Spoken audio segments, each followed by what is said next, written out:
Hi, Jane here. Thanks for joining me. I'm a huge fan of empowering you, as are the speakers in our Go Big series. Have you stopped to think recently what you really want in your life? Do you feel like you were meant for more, as I had for so many years? What's the big goal that you want to achieve this coming year, or a fear that you finally want to get over? If you're ready to re-envision your future and launch your big idea, maybe spread your influence or get over a fear finally, then I invite you to join me and some of our speakers. We want to help you empower your mindset, build your vision, and own your dream. Stop needing to be right and let's do this now, together. Go to janeapplegath.com, click on Go Big Sign Up, and I will see you there. Sending you much love and success. Have an incredibly epic day. Hope to see you soon.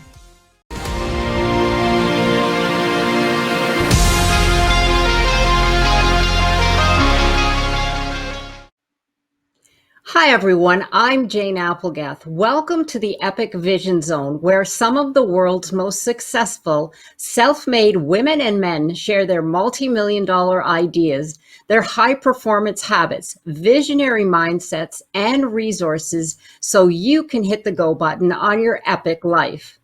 William H. Gass wrote, "The true alchemists do not change lead into gold, but rather they change the world into words."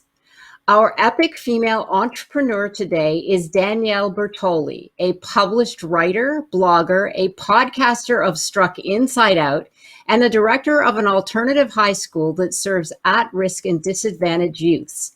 Danielle believes we all have the power to consciously choose our thoughts, and when we do, we happily create our lives, because what we choose to think and feel daily reflects who we are. As founder of Struck Inside Out, Danielle blogs and coaches clients on how to elevate their existence by tapping into their greatest potential, while encouraging them to enjoy the middle and in-between stages of life, not just the desired outcomes. Integrating her writing, meditation, and wellness skills, Danielle's goal is to bridge the gap between our individual inner human thoughts and ideas with those of the collective. She says by doing so, we can learn and grow from the experiences, the knowledge, and the stories of others and recognize that we are not alone. Welcome, Danielle. Thank you so much for joining us here today. Thank you so much for having me, and thank you for such a beautiful introduction. I'm excited to be here. Thank you. Oh, well, we're excited to have you. Let's start right at the beginning here, where you have your blog and your podcast, Struck Inside Out. Tell us the inspiration for that. So Struck Inside Out started in 2014 when I was in my early 20s, and I simply wanted to share what I was writing about in my journals with other people. And so I've been writing in journals since I was 5 years old, and I have every single one of those journals that if I want to just pick it up and return to read any old memories, or if I just want to look back at all the different people that I've been throughout my life, I can go back and flip through those pages and just tap into that former self. And so around the time that I decided to turn my journal entries into a blog, I was using writing as a therapeutic tool to cope with some past relationship issues and just simply from feeling alone in my own life. Writing was kind of my therapeutic outlet to cope with those uncomfortable emotions. And so I feel like I spent a lot of my youth questioning myself, not trusting myself. I was always looking to others to help me get through circumstances, and I always needed validation from other people. And so writing eventually became not only my source of comfort, but it was the way that I made sense of my life on my own terms without always seeking external validation. And so I created the blog to openly and honestly share my inner thoughts, my experiences, and desires with other people to hopefully help readers who were in similar circumstances feel less alone. And I never stray from being upfront and transparent in my writing because it's the only way I know how to write. And being open and transparent is really the only way I know how to live. And so after creating the blog, I was receiving positive feedback. People were thanking me for my candidness, and they were telling me I was brave, which I didn't think I was, just for being vulnerable with sharing some more intimate details of my life. And so since then, the blog has transformed into a podcast, which includes readings of my writing paired with music. It also includes morning and nighttime meditations. I've become a meditation teacher on the Insight Timer app. I lead writing workshops. I've run accountability groups and support systems for like-minded women. And I'm now working on publishing a collection of poetry and prose and studying to be a life coach. So it's interesting because what was just a desire to share the content of my journals with others has become so much more. And I'm grateful for all that it's expanded into just naturally. And it gets me excited to see what else it can become just from all of this unraveling as it is. That is absolutely beautiful, Danielle. I mean, I can just feel the passion that you have, and writing as a tool, how it helps us, because there is something mental that happens when you put pen to paper. It's not necessarily the typing as much, but there is something that happens in the mind when we actually write something down. And you answered a lot of the next question, but I did want to, maybe, because I know you teach a lot on the writing aspect. And like you said, you have workshops, which I would love to join, by the way. And I love the fact that you do poetry, because poetry is so heartfelt. It's so meaningful. It has a lot of insight in different ways. So when you use writing as an outlet for your life, tell us some of the aspects of the growth and the creativity that come from that. When you immerse yourself, or when you're teaching the class, what are some of the things that come to mind when you want to introduce writing to someone who's, let's say, they're intimidated by it because they feel they can't write well, so they figure, well, I can't do this. So, writing is a powerful tool for growth, inspiration, and creativity because it helps you tap into your inner knowing and your inner truth. And I often say that writing is my form of meditation because it's the space that I return to when I need to make sense of my life and myself. It's in that quiet space where I grab my journals, I grab my laptop, and I either sit in silence or I'll play relaxing music from Garth or before. They're amazing.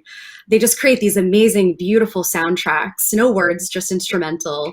And when I sit in that space, I allow the words to come to me.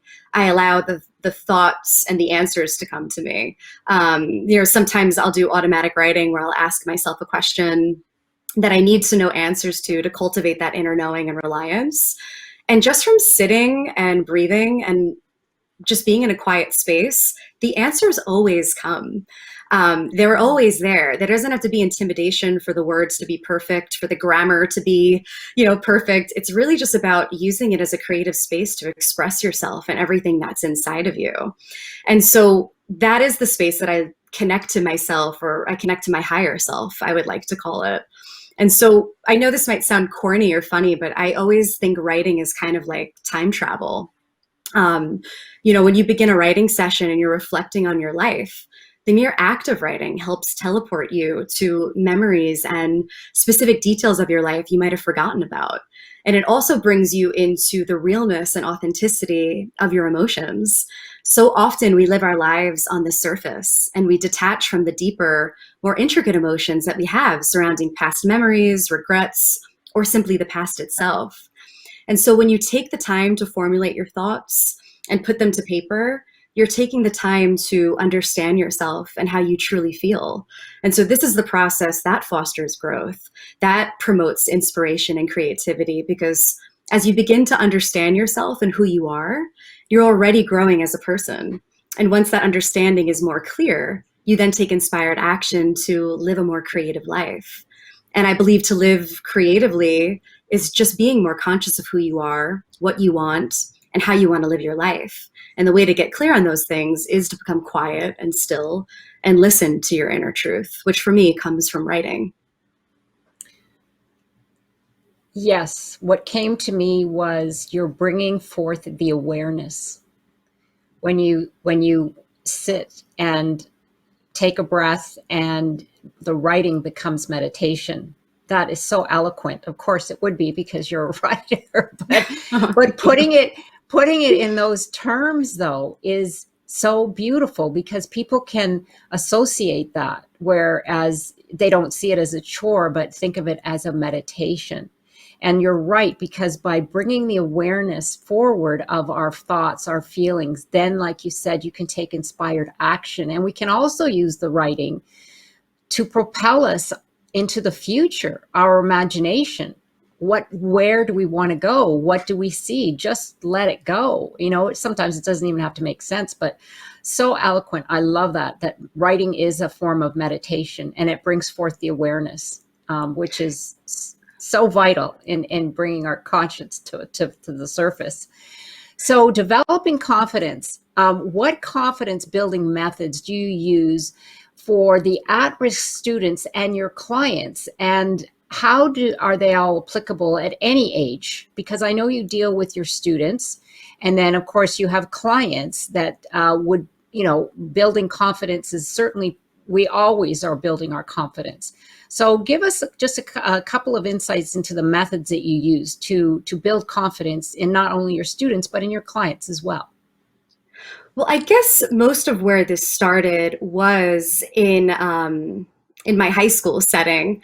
So some of the methods that we use to help teenagers and 20 somethings, early 20 somethings, develop confidence is one, being a solid support system for them and letting them know that they can come to us with anything that's on their mind. Most of the students who come into our program don't have a strong family unit. And so part of why they don't have confidence is because they haven't learned self-esteem and confidence from positive adult figures. It just wasn't instilled into their lifestyle or personalities growing up.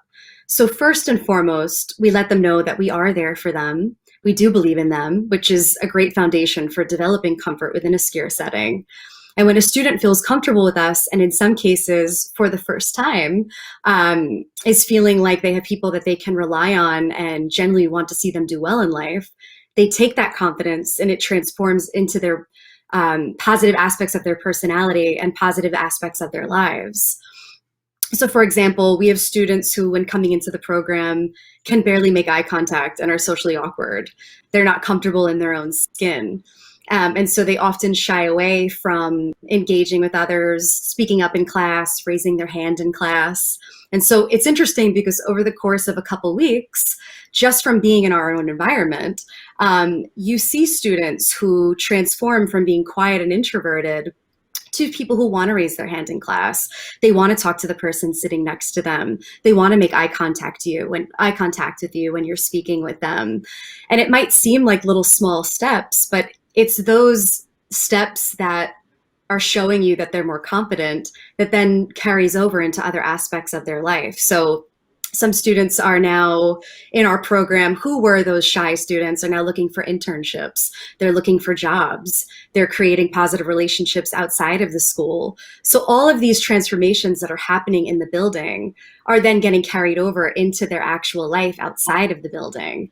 And so a lot of it is just about them accepting who they are, not judging who they are, their past choices, and just really showing up for themselves in their lives as authentically as they can. We show them that self-love is confidence, self-acceptance is self-esteem. That all starts from within, but it helps to have people and support systems around you who love and support you too. And so that's why we really try to be that for them, because like I said before, a lot of the students that come into our building don't have that at home. And I know I mentioned this before too, but a lot of the coaching that I do is centered around cultivating all of that from within, not looking outside of yourself for those answers. Because I was someone who did that all of the time, but realizing that all of the answers and the wisdom are within you. You don't need somebody else to teach you how to live a certain way. You don't always need books. Granted, those things help, but anything that you need, you can cultivate from within. And so that's kind of how I center my practice. Yes, absolutely. There is such power in understanding that we have that innate power to live authentically. And you touched on that because I love that you said something about self-esteem, self-confidence, not self-confidence, is self-esteem. It's gone from my mind, but it was really, really well put because it's true. And what you've done is you build an environment so that they can express themselves and they can understand that who they are today is someone that they can be confident in and live authentically. It doesn't mean that they have to Mhm. hide behind something that they're not. That's beautiful because my you segued right into the question, which was living life authentically and why it is so important and what it means for passion and trusting yourself and believing in yourself. And I don't know if you wanted to add anything to that, but I think you did pretty much answer that. Was there anything else you wanted to add to living life authentically and why that is such a cornerstone in your teaching? Yeah, I think living your life authentically means being in touch with who you are on a soul level. So it's not always believing that you should be something other than you are. It's not comparing yourself to other people or always rushing to get to that next thing that we believe our happiness, where we believe our happiness lives. It's listening to what your heart truly desires in any moment and following those instincts. And it's also not settling for what's safe and familiar because too often what we label as safe and familiar are elements of our lives that are no longer meaningful. And so, for example, if you're staying at a job that you dislike and you spend most of your day dreaming of another existence, dreaming of another life that feels more passionate and exciting, then you're spending a large majority of your time wishing your life away and not being fully present in the moment. And so the same goes for relationships, when you're not fully satisfied, but you stay because it feels easier to remain in something that's familiar, but isn't giving you what you actually want. It ends up feeling easier to settle because the fear of heartbreak and the unknown is greater than the risk of taking a chance on yourself and something new. And so to live authentically, in my opinion, is to not deny the part of yourself that isn't fully happy with your job or your relationship and allowing yourself the space to sit with those uncomfortable emotions and decide what you're going to do with them. Are you going to spend the next year or 5 years wishing your life was different? Or are you going to take action to help make your life what you want it to be? And so living authentically is living in your truth. It's leaning into your passion and it's following your bliss. And it's not necessarily easy work, not to label it as work, but it's the most fulfilling and rewarding type of work because it will lead you to your most authentic and blissful life, at least from my own experience too. That's exactly what happened when I leaned into the unknown and into my own authenticity. And look at you now. Oh my gosh, you're soaring. It's Oh, thank you. beautiful. It's beautiful. Thank you. Meditation. Oh, you're very welcome. Meditation and setting intentions. Entrepreneurs typically have very busy lives and they're always trying to multitask, which usually does not work. But tell us about the importance of meditation and setting intentions. I know that meditation is also something that you're a big proponent of, and you I know you said that writing is a meditation for you, but you also lead meditation classes. So explain to us why you feel that that is something that we all need to practice and setting So med intentions as Okay. So meditation in any form, because to me, meditation can be sitting in silence. It can be going for a walk outside. It can be observing nature. For me, a lot of it is writing. But it's so important because so much of our lives are busy and on the go. When we're in this busy, chaotic state, we're not able to tap into our truth and get clear on how we're feeling about ourselves and our lives. And as we all know, time flies and it only gets faster as we get older. And so I think the reason why so many people wake up one random day and wonder who they are, what they've done with their lives, and if they're as happy or fulfilled as they could be is because we busy our lives away. Our work weeks are consumed in meetings, appointments, lunch breaks, TV shows, getting enough sleep, getting up early enough for the side hustle and for work. And then our weekends are filled with parties, events, making time for others. It's always something that we don't often take the time to sit with ourselves. And for me, sitting with yourself in the quiet is the way that you connect to the divine, your higher self, the universe, God, whatever you would like, whatever term you'd like to call it. And so the more communication and union that we have in this space, the more we can lead our lives and ourselves with truth, wisdom, love, and understanding for why we're here at this precise moment in time. And so the more you meditate and create clear intentions from your heart center, the more you live with presence, passion, and purpose. And so that's really how important meditation and setting intentions and leaning into the quiet of solitude is. And it's funny, there was a quote by Michael Beckwith, Reverend Michael Beckwith, who I love. He said about meditation, when he first started meditation, he revolved it around his schedule. You know, he fit it in whenever he could. But then once he reaped the benefits of it, he revolved his schedule around meditating because that's how powerful it became for him. And it became the core of his existence. It was the way he had to start his day because he knew when he did that, that was how you set a day up that we talked about before, conscious awareness, being present, being happy, living with purpose. So it is so true because when I first started, I did the same. I squeezed it in when I could. And now I have to make time for it every day. Yeah. Yeah, that's wonderful. I always say your life won't happen without you in it. Mm. Yeah. And that's for me the presence, being present, the meditation, because we're physically in it, but we're not mentally in it a lot of the times. Mm-hmm. And so that is such a wonderful explanation of meditation and intentions. So you did speak a little bit about this inner critic that we all have, our inner voice that says, no, don't do that. Let's settle for what we know. A lot of it has to do with keeping us safe. So limiting beliefs often stop us in our tracks. They stop us from growing. They stop us from expanding and exploring. What advice can you give us to overcome the inner critic? So limiting beliefs and our inner critic, I don't think have to be so feared because they're also the gateway to loving ourselves more. And if it weren't for those limiting beliefs, if it weren't for that loud inner critic or ego, we wouldn't know what we need to work on within ourselves. So it's those limiting beliefs that offer us the opportunity to go deeper within ourselves and see where we can heal, where we can grow. And so it asks you the question, what beliefs are you choosing to hold on to that are no longer serving you? And how can you heal those beliefs to live a happier life? And I think to overcome the inner critic, you first have to listen to what it's saying and not become so connected to it or necessarily believe in it, but to look at it as though it's like a child who's calling out for attention, that wants to be heard, it wants to be healed, it wants to be loved.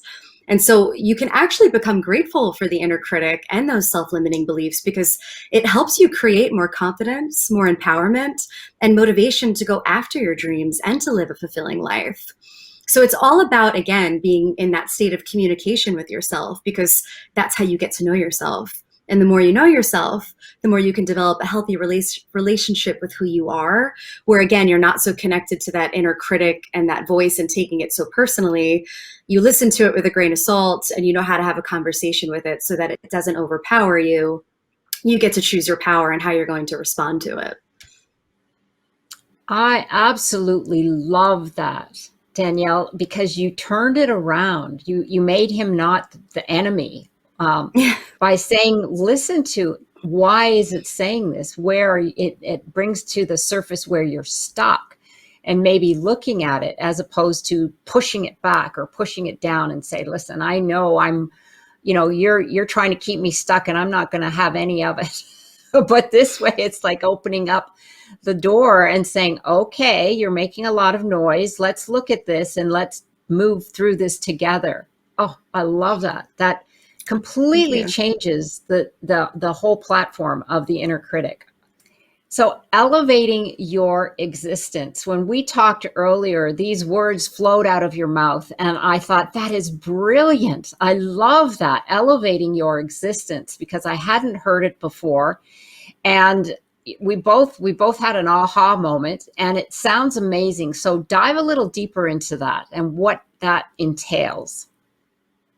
So, elevating your existence, it doesn't have to be some big, grand, sweeping gesture. It's really about being consciously awake for the smaller, seemingly ordinary and insignificant moments of your life. And so, what we often don't realize is that there's so much power in every single moment.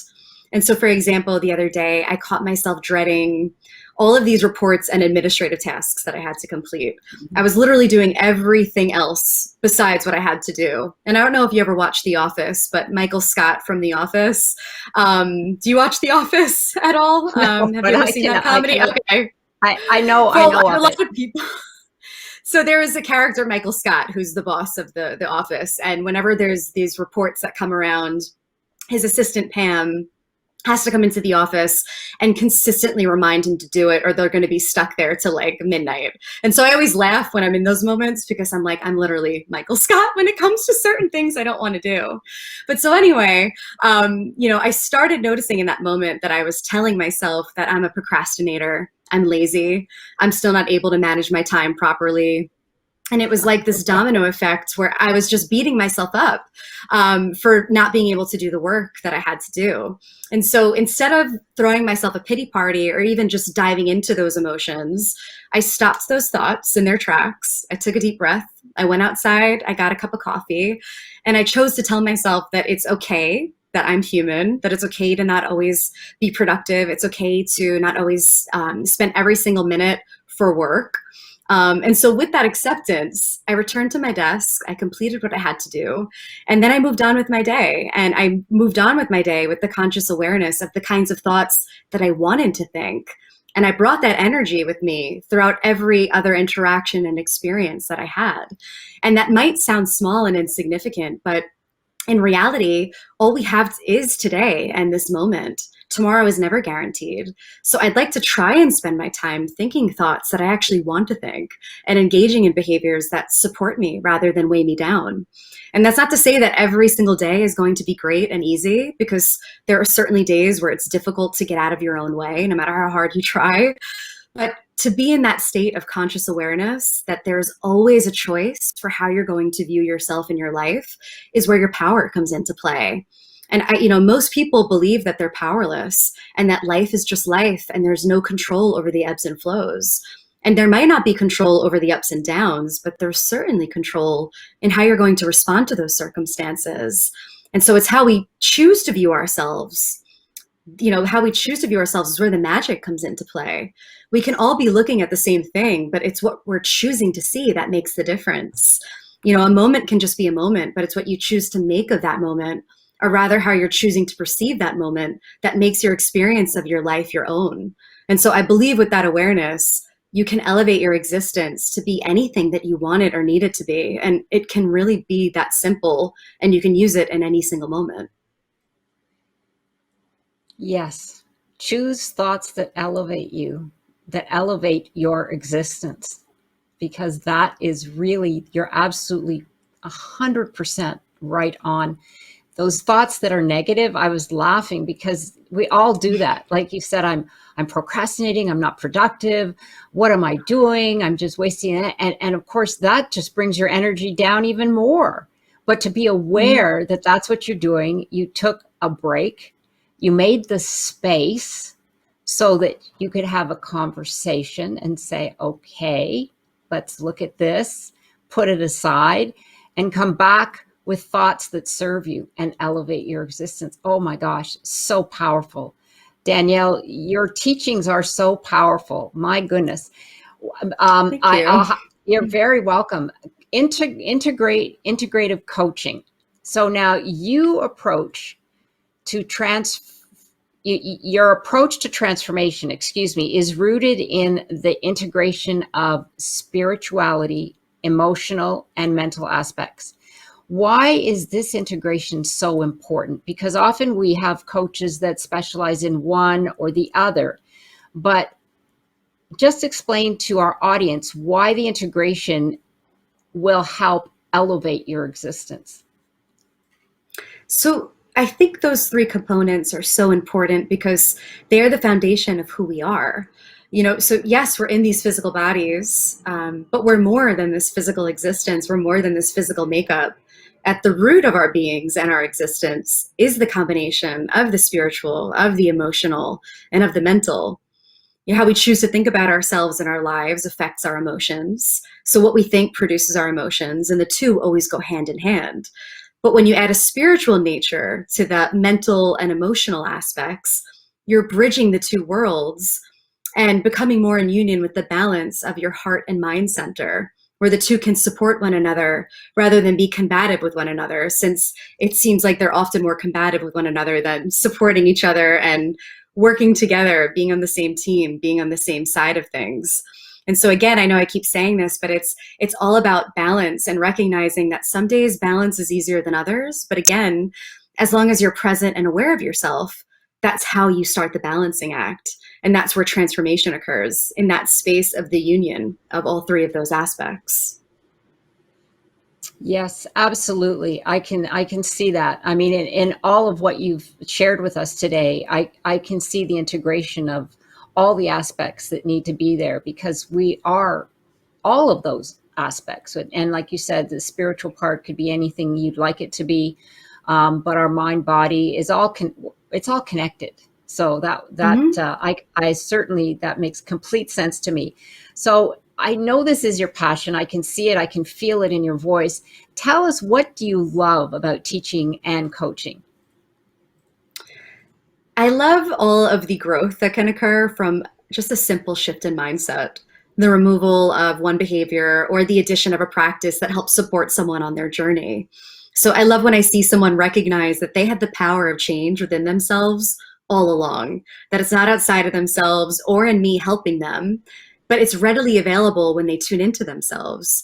And so a lot of what I do in my coaching sessions is telling people that they are the ones with the answers. It's not me or someone else. It's always in themselves. I might help them get there. I might help them develop tools and practices to more closely and deeply go within, but it's always them. I think it's detrimental to always think that somebody else can fix you, that this book or workshop can fix you.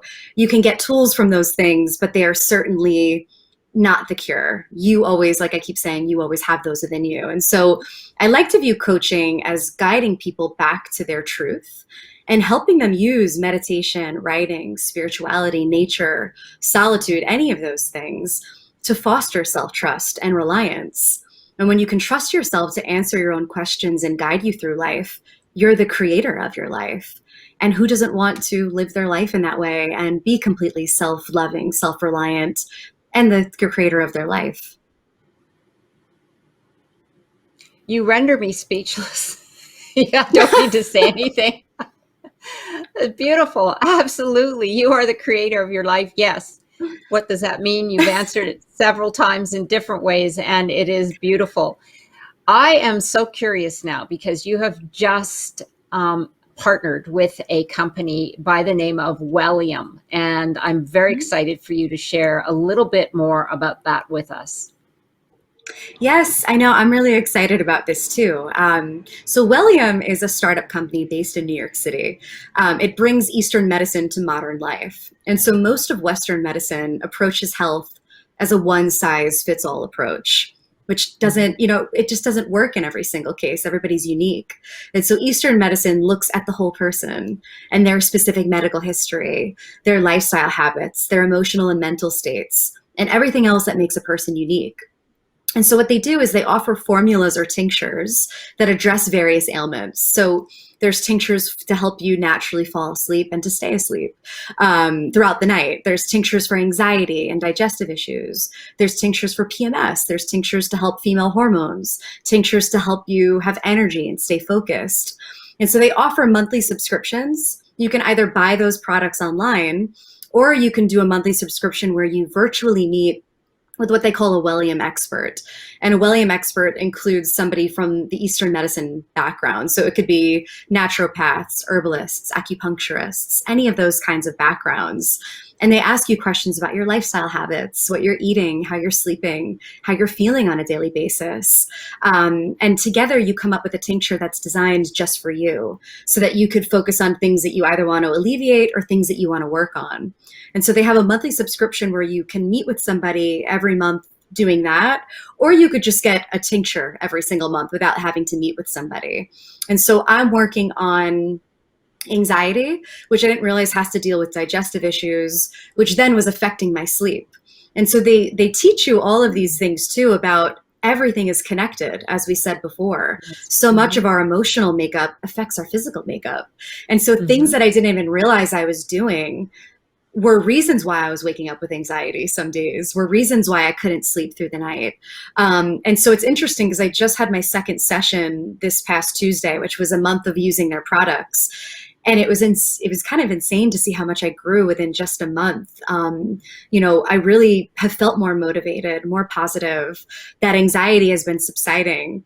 The sleeping tinctures are so great. And I actually lowered the dose because I was waking up and I was so relaxed that I wanted to keep sleeping. Not that it was like groggy, but I was like, all right, you got to get up and get ready for the day. But it's this amazing company that I highly recommend. And they're offering with me a 10% discount for either the subscription or any of their tinctures, a 10% discount with the code STRUCK10. So it's a fun partnership. I'm excited about it. Wonderful. It sounds amazing. I'm going to have to look into it. Now, you're saying tinctures? Tincture? What are you saying and what are those? I should have explained that. I've worked with tinctures for a while, so I guess I assume other people have known, and it's something Eastern medicine. So it comes in a little glass bottle. It's a liquid. So it's all natural ingredients, all natural herbs. You can mix it with water. You can mix it with coffee. So usually it's like 2 dropperfuls. It comes with a dropper, and I put it in my water in the morning and I'll drink it. And they'll tell you how often to take it.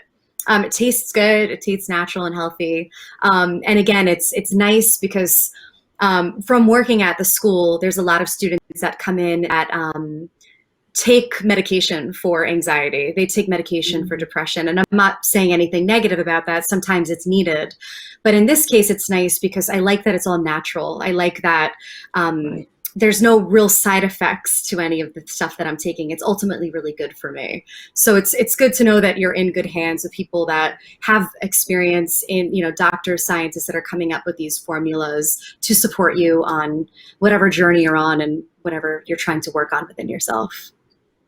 Yes, that sounds fabulous. I know a friend right now who I can recommend it to for the sleep aspect, but that's funny that you were so relaxed you just didn't want to get out of bed. It's such a great sleep inducement. It's like, I've just been relaxed for a month.